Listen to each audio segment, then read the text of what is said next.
이 시간 우리 함께 나눌 말씀은 요한복음 2장 1절에서 12절까지입니다.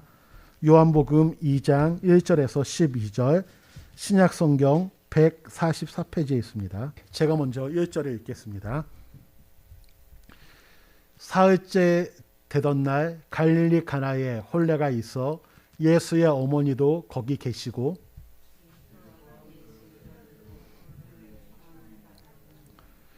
포도주가 떨어진지라 예수의 어머니가 예수에게 이르되 저들에게 포도주가 없다 하니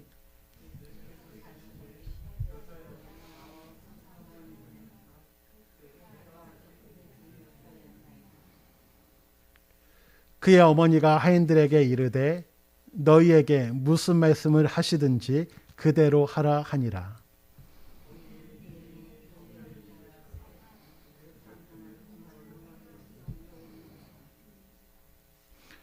예수께서 그들에게 이르시되 항아리에 물을 채우라 하신즉 아기까지 채우니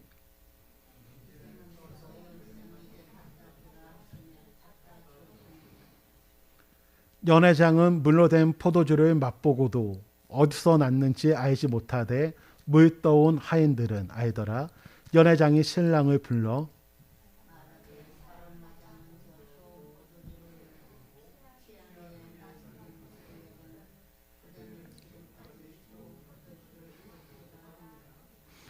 예수께서 이 첫 표적을 갈릴리 가나에서 행하여 그의 영광을 나타내심에 제자들이 그를 믿으니라.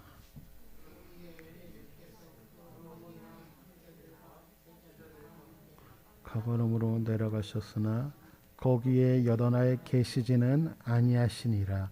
아멘. 우리 좌우에 계신 분들, 앞에 계신 분들, 우리 사랑합니다 인사하겠습니다. 예, 사랑합니다, 사랑합니다. 예, 우리 영상으로 예배 드리시는 분들도 예, 사랑합니다. 예. 오늘 저희가 읽었던 본문은 우리가 잘 아는 사건입니다. 그 내용에 대해서 간단히 설명을 해드린다면 갈릴리 가나에 혼인잔치가 있습니다. 예수님의 어머니 마리아도 거기 계셨고 예수님과 제자들도 청함을 받아서 거기에 있습니다. 순조롭게 진행되었던 혼인잔치에 문제가 발생합니다. 그것은 잔치에 있어서 매우 중요한 포도주가 떨어진 것입니다. 포도주는 유대인의 일상적인 음료이자 분위기를 흥겹게 해주는 역할을 합니다. 그래서 랍비들은 이렇게 말합니다. 포도주가 없으면 기쁨이 없다. 이렇게 말할 정도로 포도주는 잔치에 있어서는 필수품입니다. 그런데 이 포도주가 떨어진 것입니다. 포도주의 부족은 즐겁게 진행되던 이 잔치를 갑작스럽게 끝내야 하는 상황으로 몰고 갑니다. 갑작스럽게 잔치를 딱 끝낸다면 초대받고 온 손님들에게 있어서는 큰 결례가 되는 행동입니다. 특히 1세기 같은 경우는 수치와 명예를 강조하는 문화입니다. 혼인 예식을 주최한 신랑 측은 제대로 준비하지 못했다는 평가와 망신을 당하게 될 것이고 신부 측은 어떻게 우리를 생각했으면 이렇게 준비했을까 자신을 무시했다라는 그런 생각을 할 수도 있습니다. 어떻게 보면 참 난감한 상황이 벌어질 것입니다. 이때 예수님의 어머니 마리아는 예수님에게 지금의 난감한 상황에 대해서 이야기하면서 예수님께 도움을 요청했고 예수님께서는 물이 포도주가 되는 그 기적을 통해서 이 문제를 해결해 주셨습니다. 그리고 그 결과 제자들이 예수님을 더 믿게 되었다라는 그런 모습으로 진행이 됩니다. 이 전체적인 내용을 통해서 우리가 함께 나누고 싶은 이야기는 무엇인가 하면 첫 번째는 우리의 삶 속에서도 우리가 예상하지 못한 큰 어려움이 찾아올 수 있다는 사실입니다. 당시 혼례는 보통 일주일, 길면 2주 정도 이어졌다고 말합니다. 우리나라에서도 옛날에 시골에 보면 결혼 혼인잔치를 당일로 끝나는 게 아니라 하루 이틀 전에 이렇게 잔치를 하는 모습이 나타나고요. 혼인 예식 끝나고도 이 잔치가 이어지는 모습이 나타났죠. 이런 것처럼 이스라엘 같은 경우로 일주일, 길게는 2주 정도 잔치를 합니다. 그래서 혼인을 주관하는 신랑 측은 손님들이 올 것을 예상해서 많은 음식과 포도주를 충분히 준비를 하죠. 특히 이 포도주는 잔치에 있어서는 필수품입니다. 그리고 이 포도주는 바로 만들 수 있는 것이 아니죠. 숙성시켜야 되는 그런 시간이 필요합니다. 또한 이 포도주는 오랫동안 보관이 가능합니다. 그래서 이 잔치를 앞두고 이 포도주는 충분하게 준비합니다. 왜냐하면 이 포도주가 잔치에서 남아도 나중에 사용할 수 있기 때문에. 우리가 그 결혼식을 앞두고 예식장을 예약할 때가 있습니다. 이럴 때 식당도 같이 예약을 해야 되는데 인원을 잡는 게 참 어렵습니다. 왜냐하면 손님들이 적게 올 것이라 생각해서 인원을 적게 잡으면 식당에서 음식을 적게 준비하죠. 그리고 손님이 많이 왔을 경우 음식이 부족합니다. 그럼에도 불구하고 온 손님만큼의 비용을 지불해야 됩니다. 그래서 반면에 음식을 많이 준비한다. 즉 손님들이 많이 올 것이라고 생각해서 인원을 많이 잡으면 어떠한 일이 있는가 하면 만약에 한 500명을 잡았는데 300명이 왔다. 그러면 300명 정도의 온 인원의 음식값을 내는 게 아니라 80% 정도를 내야 되기 때문에 400명치를 내야 됩니다. 어떻게 보면 100명치의 값을 더 내야 되죠. 왜냐하면 그들이 그만큼 음식을 준비했기 때문에. 그래서 인원을 적게 잡을 수도 없고 많이 잡기도 어렵고 얼마 정도 올 것인가 다 이렇게 예상해서 비슷하게 잡죠. 왜냐하면 20% 정도는 오차를 두고 음식을 준비하기 때문입니다. 제가 이제 부목사 시절에 했던 사역 중에 하나가 전도 여행을 감당했습니다. 이 전도 여행은 무엇인가 하면 시골에 있는 교회에 방문해서 마을 전도를 하고 그리고 그분들을 초청해서 마을 잔치를 해드리는 겁니다. 이때 마을 잔치를 할 때 주 메뉴가 무엇인가 하면 삼계탕입니다. 이 삼계탕도 끓일 때 시간이 오래 필요하지 않습니까? 그러다 보니까 해야 되는 것 중에 하나가 무엇인가 하면 인원 파악입니다. 그래서 우리가 전도여행할 교회나 그 지역이 정해지면 그곳으로 방문합니다. 그리고 거기 목사님과 대화를 나누죠. 이 동네는 몇 가구입니까? 100가구, 200가구 이렇게 가구 수가 나오고 인원이 몇 명 정도 됩니까? 하면 이곳에는 몇 명 정도 살고 있다라고 어느 정도 인원이 나옵니다. 그리고 또 물어보죠. 이런 행사를 할 경우 몇 명 정도가 모입니까? 라고 물어보면 대체로 몇 명 정도가 옵니다. 이야기해 줍니다. 그래서 이런 이야기를 들으면서 적게 오면 몇 명, 많이 오면 얼마 정도를 예상하죠. 그리고 저희 전도대원이 한 5, 60명 되니까 그 인원까지 포함해서 음식을 준비합니다. 대체로 최고치, 최대한 많이 올 경우 그 인원 플러스 전도 인원의 한 20% 정도의 음식을 준비합니다. 왜냐하면 최고치를 잡았다고 해서 최고치가 다 오진 않습니다. 그런데 최고치 잡은 만큼 다 왔을 경우도 음식이 모자라지 않죠. 왜요? 전도 인원의 20% 정도의 음식을 준비했기 때문에. 그리고 어느 정도 오면 전도대원과 그들이 함께 식사를 하고 적게 오면 전도대원들이 다 같이 식사를 하고 정말 많이 오면 전도대원 중에서 일부는 삼계탕을 드시고 나머지는 다른 음식을 드시는 방향으로 이렇게 준비를 합니다. 그런데 이제 삼계탕 같은 경우는 오래 두고 낮출 수는 없기 때문에 인원 파악이 매우 중요하지만 음료수 같은 경우는 여유 있게 준비를 합니다. 왜요? 다음에 또 사용할 수 있기 때문에. 이 포도주 같은 경우는 미리미리 많이 준비할 수 있습니다. 그래서 분명히 이 집에서도 포도주는 충분하게 준비했을 것입니다. 포도주가 떨어질 것이다. 이것은 전혀 예상하지 못할 정도로 많이 준비를 했을 것입니다. 우리가 살면서도 이런 일이 있습니다. 살면서 무엇인가를 준비하죠. 특별히 중요한 일은 철저하게 준비합니다. 한 번, 두 번 점검하면서 잘 준비합니다. 그럼에도 불구하고 예상치 못한 변수가 생길 때가 있습니다. 그래서 그 일이 망칠 때가 있죠. 그러기에 우리 성도님들 기억할 것은 사람이 준비하는 일에는 우리가 예상하지 못한 일들이 벌어질 수 있다. 변수가 생길 수 있다라는 것을 우리가 기억하기를 원합니다. 내가 살아가면서 나에게도 예상하지 못한 일이 벌어질 수가 있습니다. 나뿐 아니라 상대방도 그런 일이 벌어질 수가 있죠. 우리가 누군가랑 중요한 약속을 할 때 시간을 미리 앞당겨서 나갈 때가 있습니다. 오늘은 막힐 수도 있고 혹시 무슨 일 벌어질 수 있으니까 일찍 나가야지. 일찍 나갔음에도 불구하고 정말 예상치도 못하게 도로를 통제했다든지 아니면 큰 교통사고가 있어서 그 차가 못 다니면 늦을 수밖에 없겠죠. 우리가 예상하지 못한 그런 변수들이 있을 수 있다는 겁니다. 그래서 우리가 이웃들과의 관계에 있어서도 우리가 관대함과 온유함이 있기를 원합니다. 저 사람도 뭔가 변수가 있어서 실수할 수도 있었을 거야. 저 사람 저래서 늦을 수도 있을 거야. 그래서 저 사람이 이러한 일을 잘못했을 수도 있을 거야. 그러한 관대함이 있기를 원합니다. 더불어서 우리의 삶 가운데 이런 어려움이 올 수 있다는 사실을 우리가 기억하기를 원합니다. 이러한 어려움이 왔을 때 우리는 어떻게 해야 될까 한번 생각해 보기 원합니다. 우리가 생각하다 보면 큰 변수가 생길 때가 있죠. 그럴 때 우리는 그 문제를 해결하기 위해서 노력해야 됩니다. 그 방법을 찾아야 됩니다. 이 혼인잔치에서도 정말 예상치를 못한 돌발 상황, 포도주가 모질랄 것이라고 예상도 못했는데 이러한 큰 문제가 생겼을 때 마리아가 예수님께 도움을 요청합니다.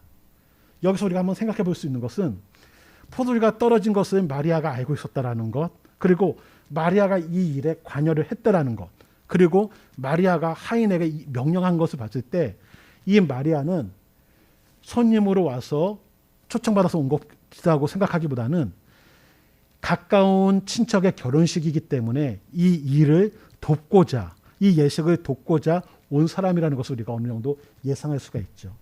그리고 예수님께서 이 문제를 해결할 수 있는 능력이 있음을 마리아는 알고 있었기 때문에 예수님께 도움을 요청한 것입니다.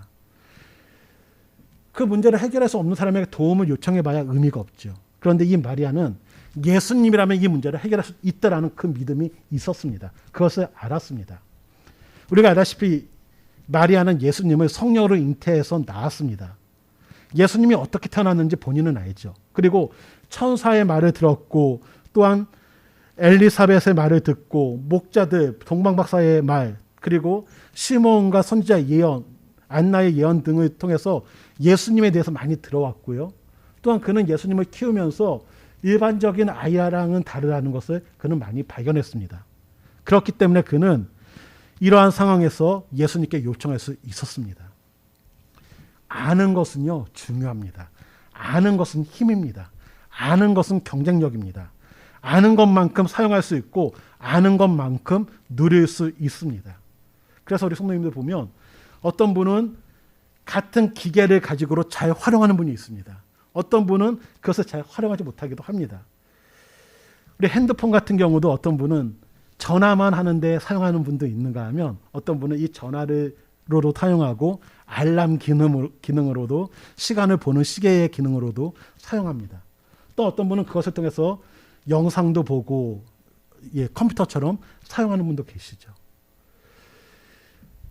아이들 보면요, 컴퓨터가 너무 좋아요. 어떤 아이는 컴퓨터 막 150만 원, 200만 원 하는 아이들도 있죠. 그런데 이 150만 원, 200만 원 되는 이 최첨단 컴퓨터를 가지고 한 80만 원, 50만 원 정도의 가치밖에 사용 못하는 아이들도 있습니다. 반면에 어떤 분들은 정말 얼마 안 되는 컴퓨터인데 그 사용을 그 이상으로 활용하는 분도 계시죠. 그래서 아는 것은 힘이고요. 아는 것은 경쟁력입니다. 그런데 정말 중요한 것은 세상을 변화시키는 것은 자료가 아니라 자료를 의미 있게 만드는 사람의 힘이라는 말이 있습니다. 진정으로 안다는 것은 그것을 실천하는 것이고 실천하지 않는다면 모르는 것과 다를 것이 없다라고 말합니다.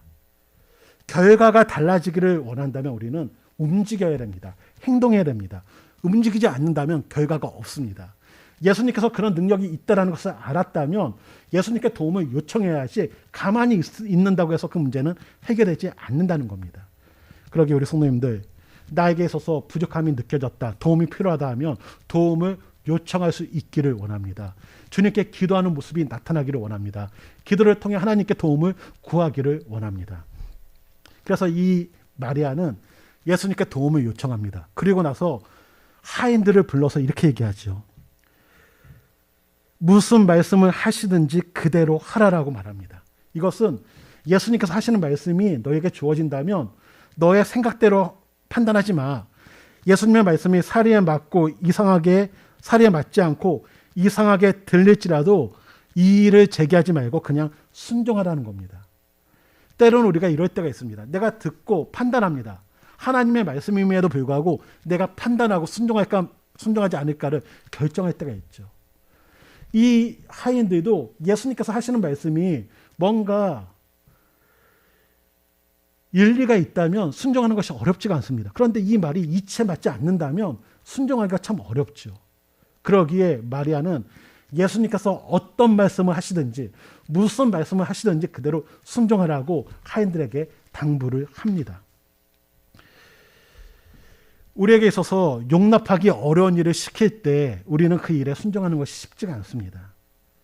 그래서 어떻게 보면 이 말씀, 이 마리아의 말은 하나님의 말씀에 대해 우리들이 어떻게 반응해야 되는지를 우리에게 알려줍니다.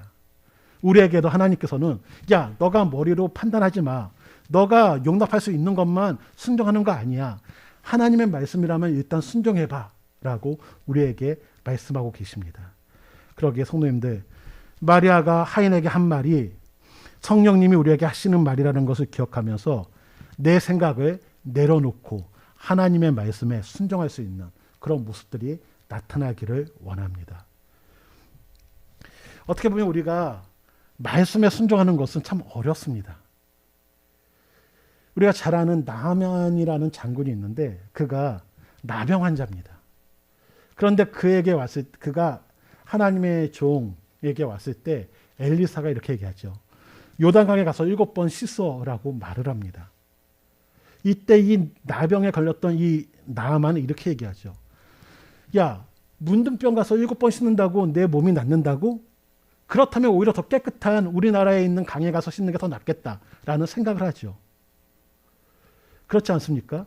요단강 가서 7번 담근다고 해서 그 몸이 깨끗해진다는 건 말이 안 됩니다. 하지만 하나님께서 주신 말씀이기에 하나님께서 그렇게 정하셨기에 그대로 순종하는다는 그 은혜를 경험합니다. 그러기에 우리 성도님들, 하나님께서 우리에게 주신 말씀은 순종을 요구하는 것이지 계산하는 것이 아닙니다. 그러기에 하나님께서 주신 말씀이 있다면 우리가 순종할 수 있는 모습이 있기를 원합니다. 아니나 다를까 예수님께서 하인들에게 하신 말씀은 돌 항아리에 물을 채우라고 말합니다. 이 돌 항아리는 어느 정도의 크기인가 하면 40리터짜리 물이 한 2통에서 3통, 그러니까 한 80에서 120 정도 들어가는 그런 항아리입니다. 그러니까 우리가 일반적으로 물통 하나 들고 다니면 그게 20리터짜리 석유통이나 물통에 있죠. 그것을 어떻게 보면 한 4번에서 6번 정도 해야 되는, 근데 그것이 6개가 있다는 것은 우리가 물통 24개에서 36개 정도의 그 물을 담아야 되는 그런 상황입니다. 하인의 수가 얼마인가에 따라서 또는 물에 떠오는 우물가나 시냇가와의 거리에 따라서 그 일은 힘든 일일 수도 있고 힘이 들지 않는 일일 수도 있습니다. 그런데 이 하인들은 예수님께서 하신 말씀 그대로 그 항아리에 물을 채우죠. 어떻게 보면 힘은 들 수 있는 일입니다. 하지만 그래도 할 수 있는 일이죠. 물 채우는 일이니까. 그런데 그 물을 다 채우고 나서는 어떠한 말씀을 하시는가 하면 이제는 그것을 떠서 갖다 주라고 얘기합니다. 물을 채우는 것은 할 수 있는 일이지만 물을 채운 다음에 그것을 떠서 갖다 주는 일은 쉽지 않은 일입니다. 왜요? 지금 포도주를 갖다 줘야 되는데 물을 갖다 주라고 하는데 이게 참 어려운 일이죠. 그런데 그들은 그 물을 떠서 연회장에게 갖다 줍니다. 연회장에게 갖다 주는 이유는 무엇인가 하면 연회장은 음식과 술 같은 경우를 맛보고 갖다 드려 그것을 허락하는 그런 위치에 있는 사람입니다. 그래서 저는 이 부분에 대해서 한번 고민을 한번 해봤습니다. 이들이 이 물을 떠서 갖다 줄 때 언제 포도주가 되었을까? 고민 한번 해보게 됩니다.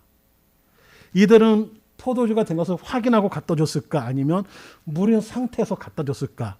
고민하게 되죠. 성경에 나와 있지는 않기 때문에 이것이다라고 말씀드리기는 어렵지만 제 개인적으로는 그들이 떠서 갖다 주는 동안에 포도주가 되었을 것이라고 예상을 합니다. 그렇게 예상하는 이유는 이런 모습들이 있기 때문입니다. 예수님 앞에 왔던 10명의 나병 환자들이 예수님께 나의 병을 고쳐주세요라고 하고 간구를 하죠. 이때 예수님께서 그래, 그건 너의 병을 제사장에게 보여 하면서 제사장에게 보냅니다. 그들이 그 말씀을 듣고 순종해서 가다가 고침을 받게 되는 모습으로 나타납니다. 이렇게 순종은요, 변화를 가져옵니다. 그래서 이들이 순종하고 나아갈 때 변한 것이 아닐까라는 예상을 한번 해보게 됩니다. 또한 우리가 알다시피 여리고성 함락했던 그 사건을 보면 이들이 하나님의 말씀대로 여리고성을 이렇게 돌았을 때 여리고성이 함락되는 모습이 나타나죠. 그래서 순종하는 가운데 이러한 일이 일어난 것이 아닐까라는 예상을 한번 해보게 됩니다. 이 물을 갖다 주었을 때 성경에는 이렇게 기록이 되어 있습니다.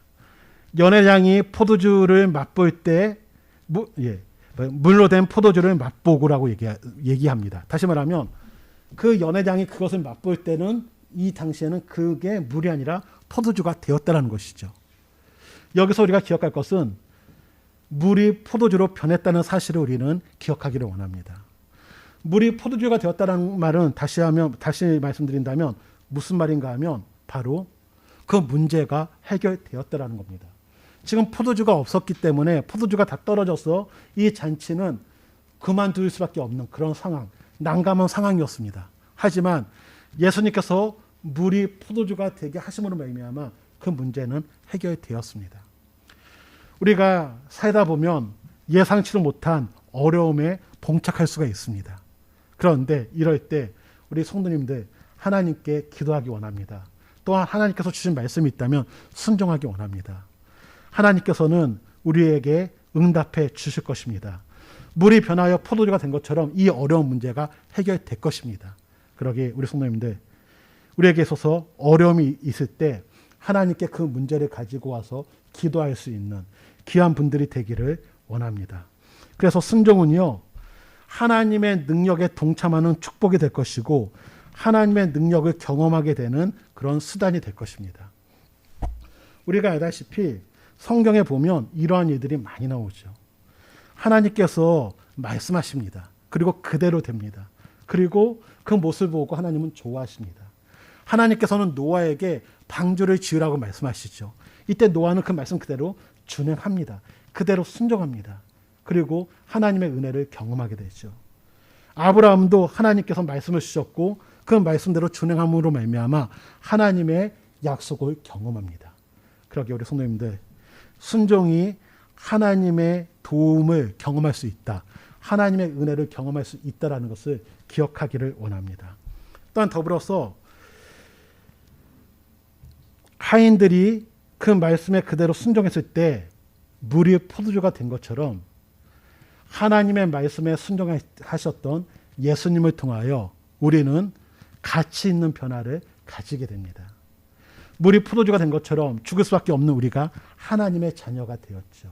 이렇게 하나님 순종은 가치 있는 존재로의 변화를 가지고 옵니다.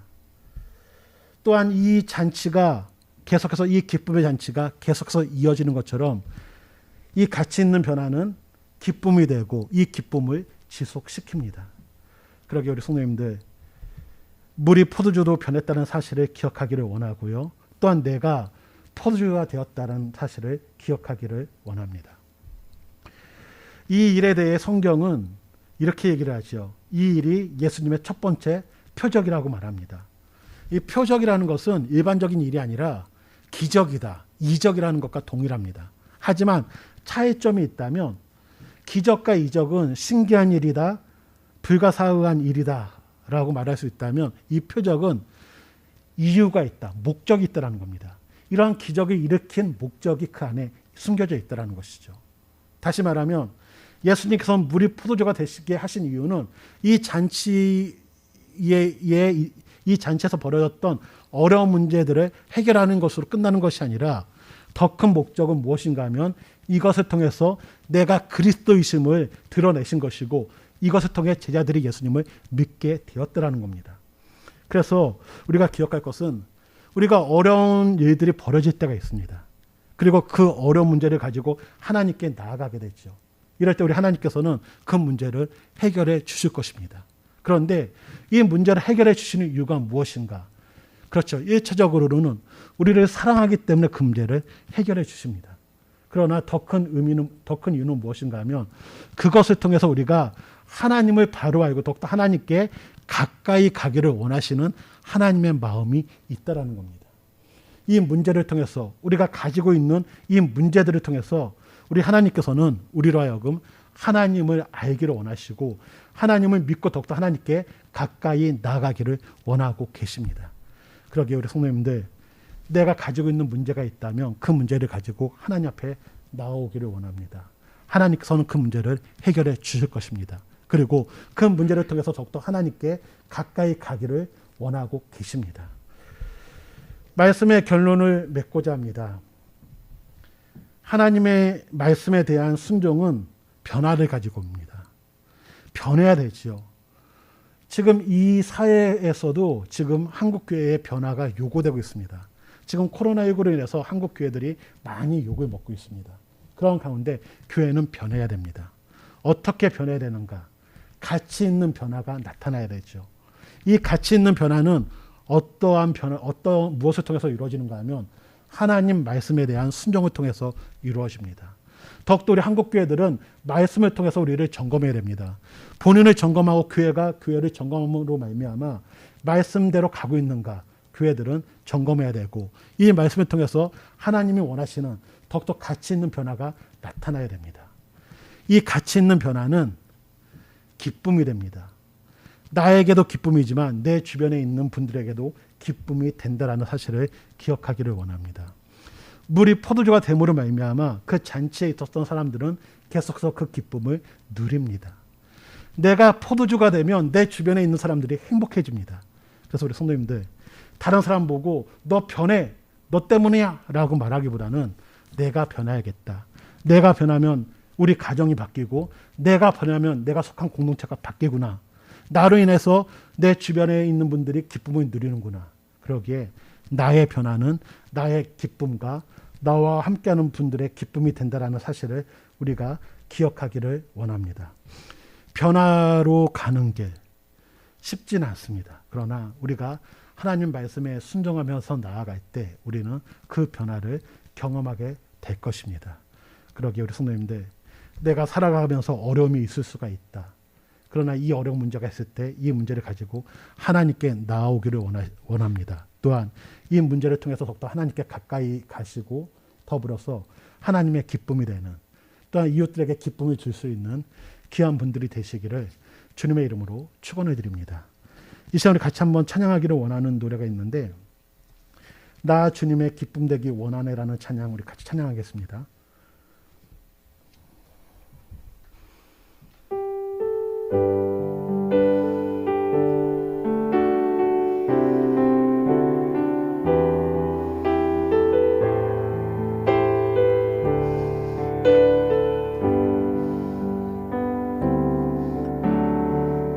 주님의 기쁨 되기 원하네. 내 마음을 새롭게 하소서. 새 부대가 되게 하여 주사. 주님의 빛 비추게 하소서. 원하는 한 가지, 주님의 기쁨이 되는 것. 내가 원하는 한 가지, 주님의 기쁨이 겸손히 내 마음, 겸손히 내 마음 드립니다. 나의 모든 것 받으소서. 나의 맘 깨끗게 씻어 주사. 주의 길로 행하게 하소서.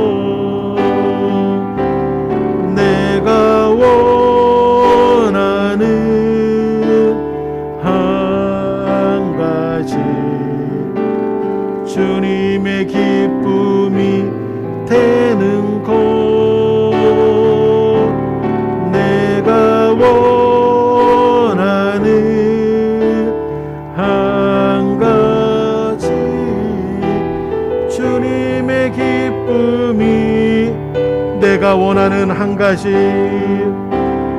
내가 원하는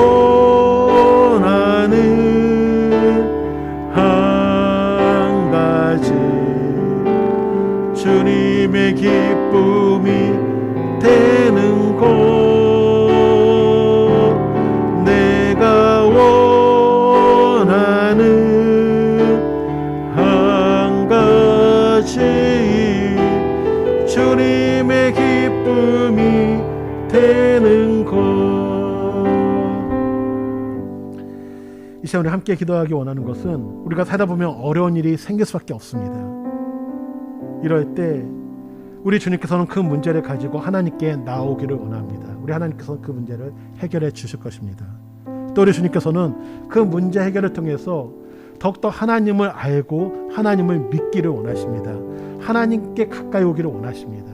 그러기에 하나님, 나에게 있는 문제를 해결해 주시고 이 문제를 통해서 더욱더 하나님께 가까이 갈 수 있게 해달라고 기도하기를 원합니다. 또한 하나님, 내가 하나님 말씀에 순종하기를 원합니다. 말씀에 대한 순종을 통해 가치 있는 변화가 나타나게 해주시고, 이것이 나의 기쁨으로 끝나는 것이 아니라 내 주변에 있는 분들도 함께 그 기쁨을 누릴 수 있게 해달라고 이 시간 우리의 믿음을 놓고 같이 한번 기도하겠습니다. 기도합니다.